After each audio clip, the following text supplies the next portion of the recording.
vous ferez-vous baptiser, rebaptiser lors de la prochaine Pâque.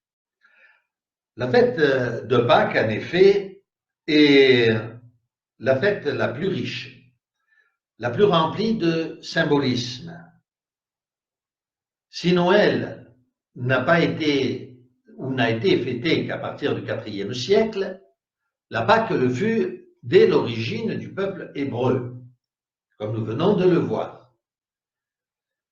Et puis aussi continué dès le début du christianisme.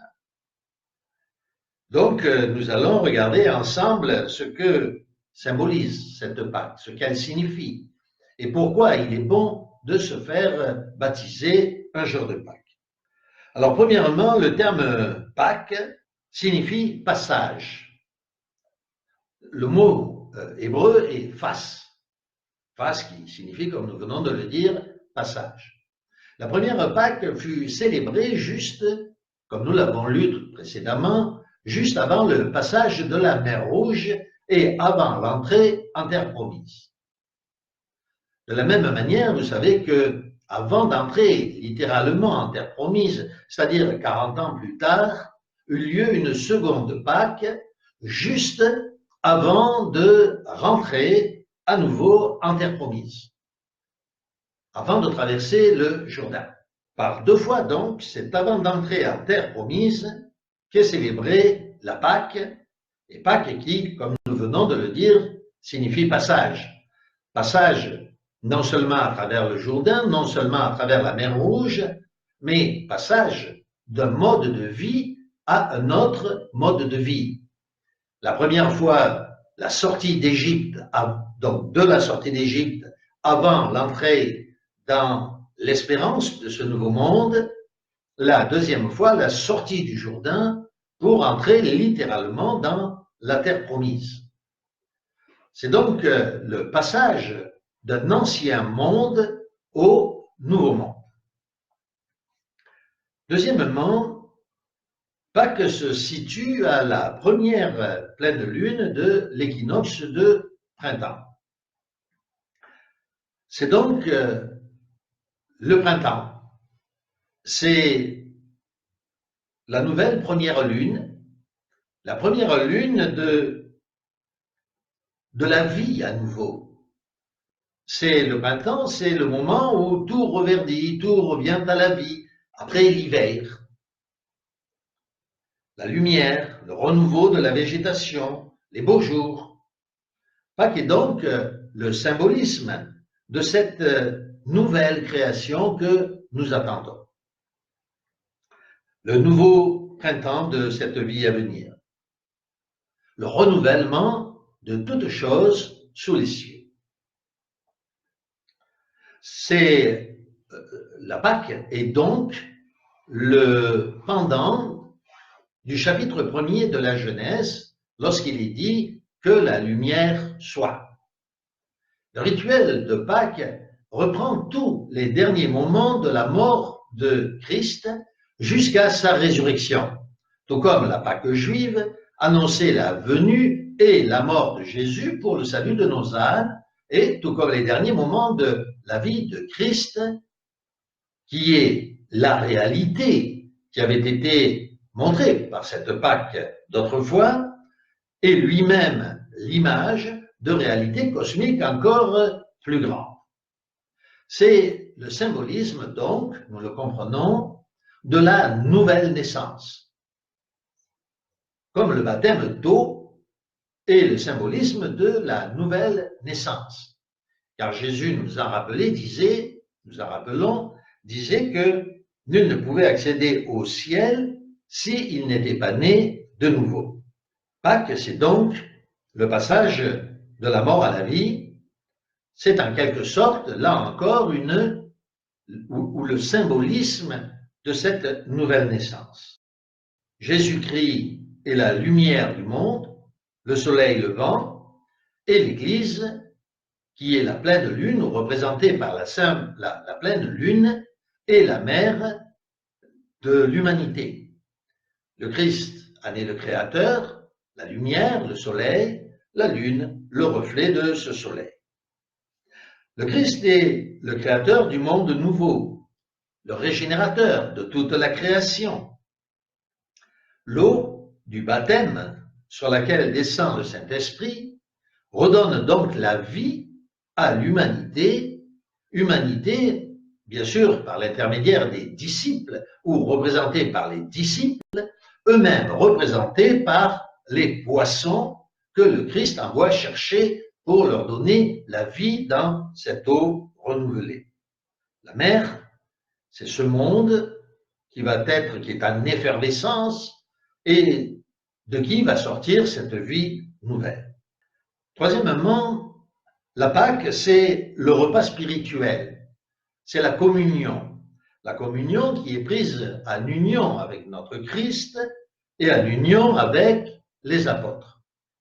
Nous nous rappelons que ce repas est pris le soir dans la nuit tombée et dans la tristesse.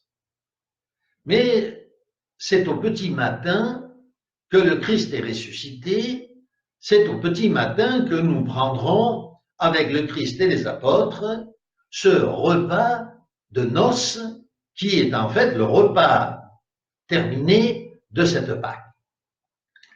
Donc le soir, la tristesse, le matin, la régénération, la régénérescence, la vie, le bonheur, le soleil levé, le printemps, voilà la nouvelle vie qui commence à la fin de cette nuit de Pâques. C'est pourquoi les premiers chrétiens célébraient la Pâque la nuit et au petit matin prenaient le repas de communion et le jour se levait dans la joie et dans le bonheur. La Pâque, c'est donc le rappel de la mort de Jésus-Christ. C'est aussi la mort des disciples, c'est-à-dire le corps de Christ jusqu'à ce qu'il revienne. Et c'est pourquoi la Pâque se renouvelle d'année en année, parce que d'année en année, nous commémorons la mort de Jésus-Christ, mais nous célébrons aussi la mort des disciples, des fidèles qui meurent tout au long du jour, comme le dit le texte, jusqu'à ce que le Christ ne revienne. Chacun étant ressuscité donc le dimanche matin pour la vie éternelle.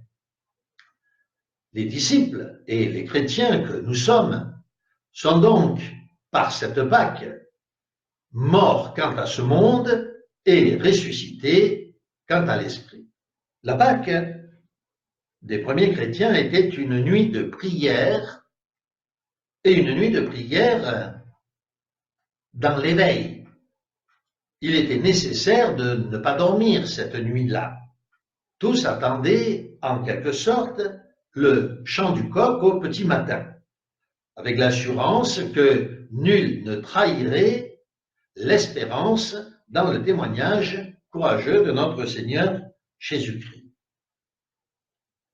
Comme nous l'avons lu précédemment, Pâques, et c'est notre septièmement, est le lavement des pieds des disciples, c'est-à-dire le symbole de leur purification en préparation de leur propre Pâques. Huitièmement, la Pâque est le symbole de notre propre ou personnel passage sur cette terre. En effet, chacun de nous, en tant que chrétiens, nous voulons quitter l'Égypte, nous aspirons à quitter cette Égypte moderne, c'est-à-dire la condition de vie sur la terre, et nous devons attendre, bien sûr, nous devons être baptisés, immergés, traverser les eaux de la mer Rouge ou du Jourdain avant l'entrée dans le grand jubilé céleste. C'est donc pour chacun d'entre nous le passage de l'Égypte moderne au ciel. Neuvièmement, nous le savons, le Seigneur a fait écrire prophétiquement « D'Égypte j'ai appelé mon fils ». Et bien sûr, cette réalisation s'opère dans le Christ qui fut envoyé en Égypte, qui dut se sauver en Égypte, mais que le Seigneur rappela d'Égypte. Il s'agit là d'un enseignement, d'un symbole montrant que le corps de Christ, c'est-à-dire tous les disciples appelés et élus par lui, sont appelés de l'Égypte. L'Église, en effet, le Fils de Dieu, est appelé de cette Égypte moderne pour accéder au ciel. C'est donc le rappel du retour de Christ vers son Père. Et pour chacun d'entre nous, l'attente de notre enlèvement après, bien entendu, la sortie de ce monde, c'est-à-dire l'Égypte. Dixièmement, Pâques, c'est le moment éminent pour se faire baptiser.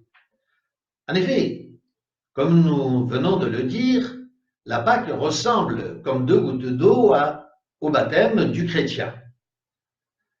C'est le jour de la nouvelle naissance. C'est le jour du soleil, notre Christ, symbole du printemps, et de la lune nouvelle, symbole de l'Église. Notre Père et notre Mère sont là et président donc eux-mêmes à la cérémonie du baptême.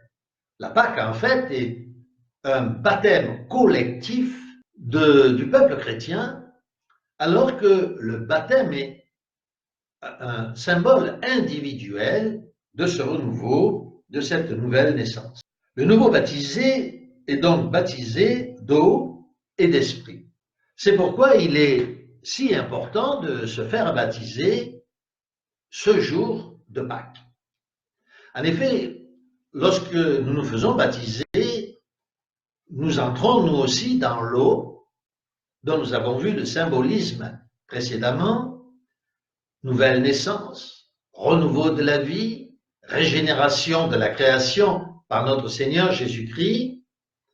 Le baptême, le baptisé, le nouveau baptisé, le néophyte va donc entrer dans l'eau, mourir quant à ce monde, l'Égypte, et va se relever, sortir de l'eau, renaître en quelque sorte pour maintenant faire la volonté de Dieu. Nous voyons que le symbolisme correspond parfaitement à la Pâque. Le soir, la tristesse, les pleurs, le deuil, le jeûne, mais au petit matin, la liberté, la libération, le bonheur et le soleil qui s'éclaire de nouveau. La vie des poissons, la vie de la création nouvelle, et dans le cas du baptême, bien sûr, la renaissance de celui qui sort de l'eau et qui, de nouveau, revient à la vie. Il est mort, homme de chair, il renaît quant à l'esprit. Voilà donc la signification de ce baptême dont Jésus disait « Nul ne peut entrer dans le royaume céleste s'il ne naît de nouveau d'eau et d'esprit ». Lorsque la personne est baptisée, elle est baptisée d'eau et le presbytre va imposer sur lui les mains au nom de notre Seigneur Jésus-Christ pour que vienne sur cette personne le Saint-Esprit. Cette personne donc naît de nouveau de l'eau, comme la première création est sortie de l'eau. En tant que poisson, il reprend vie, reçoit le Saint-Esprit et revient à la vie. Il quitte l'Égypte, c'est-à-dire ce monde, pour accéder maintenant aux cieux. Et c'est pourquoi les premiers chrétiens célébraient les baptêmes chaque fois que cela était possible, le jour, ou plus exactement, la nuit de Pâques. Nous vous invitons donc tous à vous réunir avec nous si vous avez le désir d'être baptisés ou d'être rebaptisés au nom de Jésus-Christ cette nuit mystérieuse, cette nuit mémorable de Pâques. Vous le savez, nous sommes à l'heure actuelle, la mission est à Vendôme et donc très centrée par rapport à de nombreuses régions de France et même d'Europe. Donc n'hésitez pas à venir, nous vous attendons pour fête de Pâques, cette fête de Pâques qui est célébrée selon la coutume ancestrale des premiers chrétiens, c'est-à-dire ce que l'on appelait les quartodécimants. Autrement dit, la manière de célébrer la Pâque comme celle-ci s'opérait avant que l'Église de Rome n'en change les us et les coutumes. Notre fête de Pâques se déroulera donc comme le faisaient les premiers chrétiens, comme la célébrèrent Jésus et les apôtres, comme le célébrèrent le peuple hébreu, donc dans la nuit du 8 avril. Nous vous attendons nombreux et déjà certaines personnes se sont faites inscrire pour ce baptême. Si vous avez le désir, vous aussi, d'être baptisé, n'hésitez pas, envoyez-nous un message, contactez-nous par mail, contactez Catherine, ou comme vous le désirez, ou par téléphone, inscrivez-vous pour ce baptême.